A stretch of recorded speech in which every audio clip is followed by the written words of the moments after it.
Pemirsa, barang-barang yang sudah kuno tidak selamanya menjadi sampah.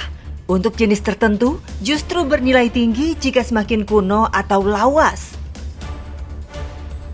Peminatnya pun tidak sedikit, karena ada komunitas atau orang-orang yang memiliki minat khusus pada barang tempo dulu. Mereka rela membeli meski harganya fantastis.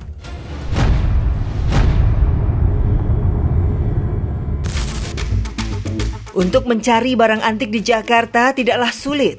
Ada beberapa lokasi tempat hunting barang antik yang bisa didatangi. Salah satunya adalah Pasar Loak, Jembatan Hitam, Jatinegara, Jakarta Timur.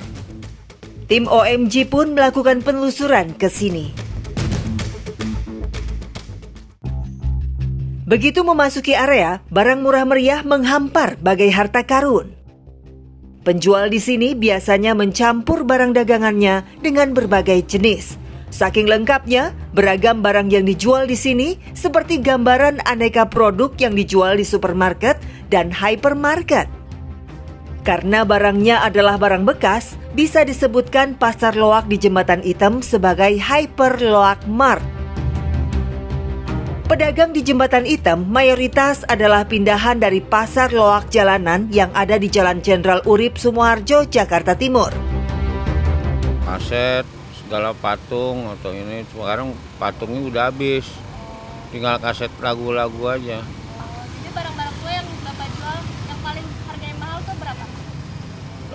Kaset paling mahal 20.000. Wah, kalau koin mungkin dari tahun 17-an ya, sampai zaman sekarang yang terbaru. Dari 19? 17. Dari 17, 90. Oh, dari 17 bang? Ya, abad 17. Oh, gitu. Ya, kisaran 3 jutaan paling. Sekarang tuh satu koin? Satu koin. Yang paling murah? Yang murah 5.000. Yang paling mahal tuh kira-kira yang kategorinya gimana sih? Itu koin zaman penjajahan Belanda. Kayak Wilhelmina, itu kan koin-koin dari perak. Bicara soal kualitas, semua tergantung pada kepintaran, kejelian, dan keberuntungan pembelinya. Tapi, harga barang yang ditawarkan sudah tentu jauh lebih murah dibandingkan toko khusus barang antik. Seperti Ferry yang berjualan Gucci, lukisan, dan pajangan antik lainnya. Ia sudah berjualan sejak tahun 90-an. Selama berjualan di Pasar Loak Jatinegara ini, ia tak mematok harga tinggi karena biasanya yang membeli dagangannya adalah penjual yang tentunya akan menjual lagi barangnya. Kayak di sini orang-orang biasa aja sih, bukan Cina, bukan bule gitu kan. Kan di Surabaya kan bule. Di sini orang biasa, pedagang juga. Oh, jadi harganya lebih mirip ya? Lebih murah, iya. Gucci yang paling mahal di tempat Ferry adalah Gucci biru buatan zaman dinasti Ming ini. Harganya dipatok 7,5 juta rupiah. Bagi Anda yang tertarik berburu barang antik, sebaiknya jangan terlalu bernafsu dan terburu-buru ya pemirsa. Ketahui terlebih dahulu bagaimana cara memilih serta membeli agar tidak tertipu oleh barang antik palsu. Sebelum melakukan pembelian barang antik, ada baiknya mencari tahu berbagai macam informasi tentang barang antik yang akan dibeli. Dengan begitu, kecil kemungkinan mengalami penipuan. Teliti sebelum membeli. Ini juga merupakan langkah yang penting, jangan sampai salah memilih karena banyaknya barang yang serupa. Bahkan sudah banyak barang antik tiruan yang beredar di pasaran. Cari tahu perbedaan barang antik yang asli dan yang palsu. Bunyinya kalau yang kan agak Kepada tim OMG, Reza, pedagang barang antik memberikan sedikit tips mengenai perbedaan barang antik keramik asli dan palsu. Oh, beda. Coba gimana? Untuk awamnya agak sulit jelasin ininya, bicara bahasanya ya. Tapi kalau untuk yang udah ada sedikit ilmunya, mungkin dari karakter bahan itu kayak piring ya, contohnya piring ya. Suaranya atau bentuknya atau karakter motifnya itu bisa kelihatan. Kalau yang original biasanya suaranya itu agak garing, agak mendem. Dan juga kan bahannya beda. Umumnya tuh kayak seladon. Kalau ini bahannya apa? Kenapa? Ini bahannya apa? Ini semi keramik, jadi kayak semen putih. Semen putih, oke. Gitu. Kalau yang aslinya suaranya kayak gimana, Mas? Seladon, kurang lebih kayak poster gitu. Garing. Kami ulang ya pemirsa. Jadi, untuk tipe tertentu suara pada keramik antik asli yang berglasir warna hijau alias seladon, jika disentil dengan jari akan mengeluarkan bunyi nyaring.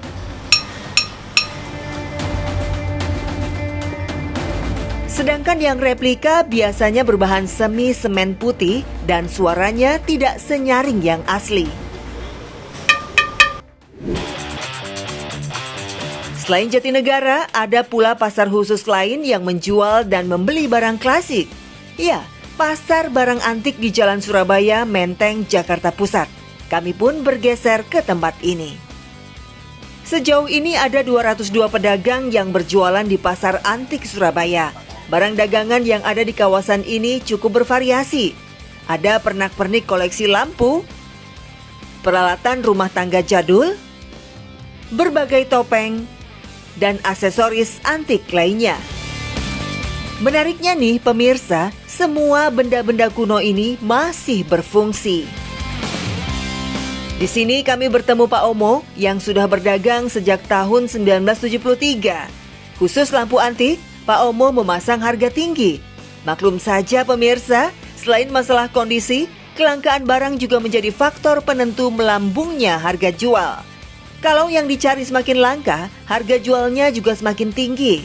Untuk lampu, tak hanya dari kelangkaan saja, tapi dilihat juga dari ornamen lampunya. Ya lampu tergantung, yang paling kecil ya sekitar yang 1,5, ada yang 500 itu tergantung.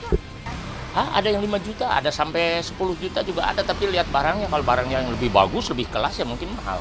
Paling mahal itu didasarkan dari apa? Di kios, ya mungkin ornamennya lebih bagus. Dari tahunnya juga mungkin lebih Itu biasanya kalau yang lampu-lampu yang bagus kan biasanya bisa dibuka-bukain ya, open ini ya. Itu kalau yang biasa-biasa kayak begini nih kan biasa gitu ya. Itu yang lebih mahal lagi yang double itu. Yang buatan mana biasanya mahal? Itu buatan dulu, buatan Belanda, Portugis itu. Namun tidak semua yang datang ke kios barang klasik ini adalah para kolektor benda kuno. Tapi ada juga mereka yang mencari barang ini untuk dijual lagi. Misalkan konde, topeng gitu. Di sini lengkap deh kayaknya. Kan ini kan banyak barang-barang antik ya di sini ya? Iya betul. Kenapa pilihnya ke Surabaya nih? Kan pada tempat lain juga. Di sini pusat. Jadi di sini paling pusat, mungkin di Indonesia lah di sini pusatnya. Jadi banyak orang dari luar negeri ke sini. Harga cukup relatif ya, kayaknya di sini lebih bagus. Dan dibanding yang lain ya? Dibanding yang lain di sini lebih super deh. Tapi kalau Mas sendiri nyari barang kayak topeng itu buat koleksi sendiri apa? Buat jual. Oh, jual lagi.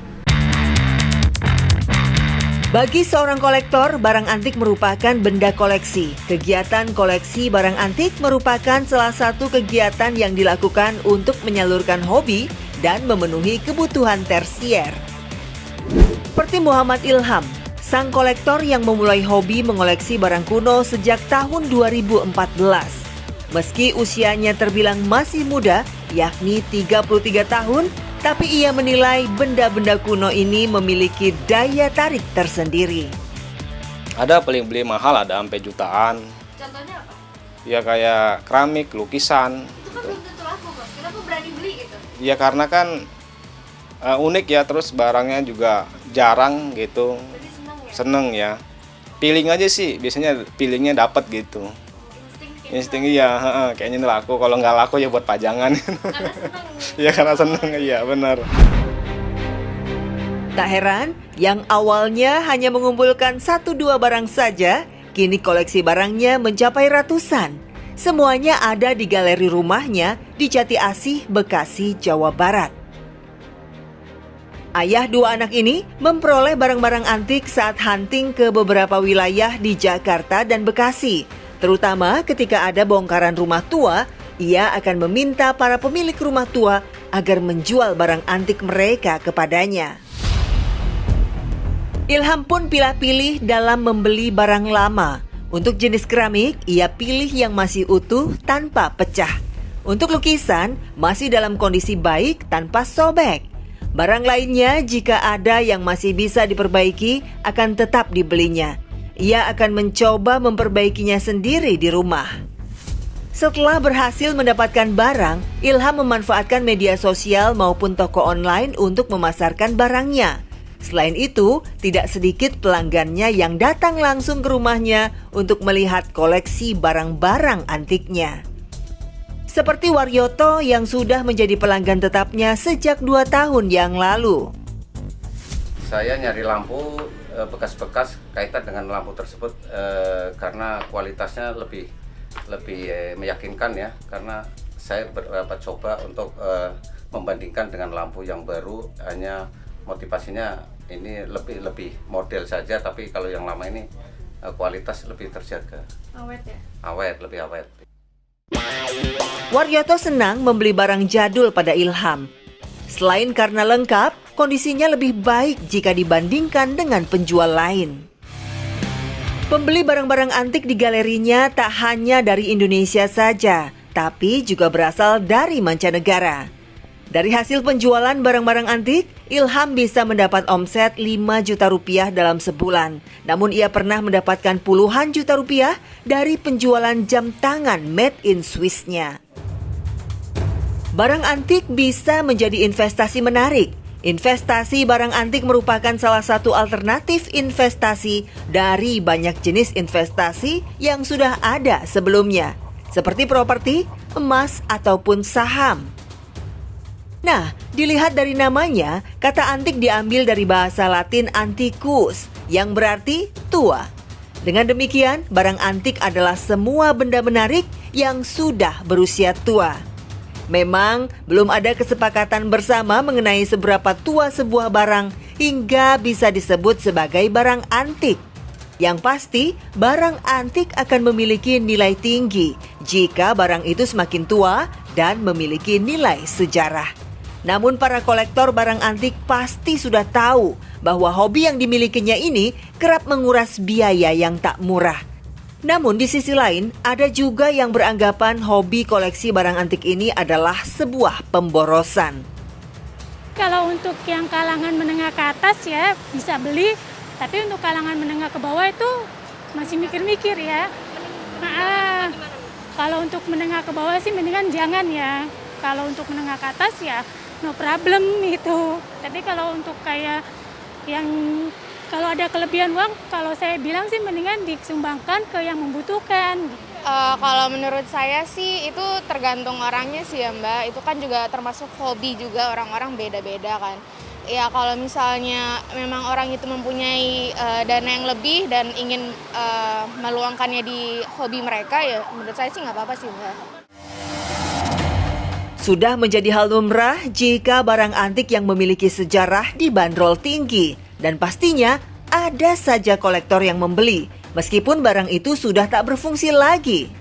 Psikolog Sani Budiantini Hermawan mengungkapkan bahwa fenomena hobi koleksi barang antik secara umum ada karena kebutuhan fungsional dan emosional. Ada makna tersendiri bagi seorang kolektor kenapa dia akan mengejar barang tertentu. Bagi seseorang mungkin tidak bermakna, mungkin bagi kolektor tertentu itu memiliki makna yang tinggi atau memiliki arti yang tinggi dan nilai yang tinggi.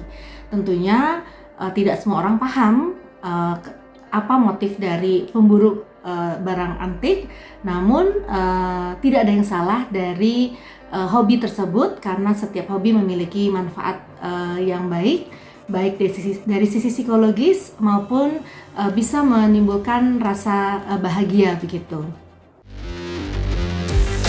Nah pemirsa, jika kata kuncinya adalah membuat bahagia, mengapa tidak? Karena semua orang butuh bahagia lewat cara yang berbeda-beda. Namun di sisi lain harus diwaspadai juga ya pemirsa, bahwa barang antik memiliki harga yang selangit. Sehingga harus ada pengaturan. Jangan sampai mengganggu keuangan keluarga atau bahkan merusak waktu bersama keluarga.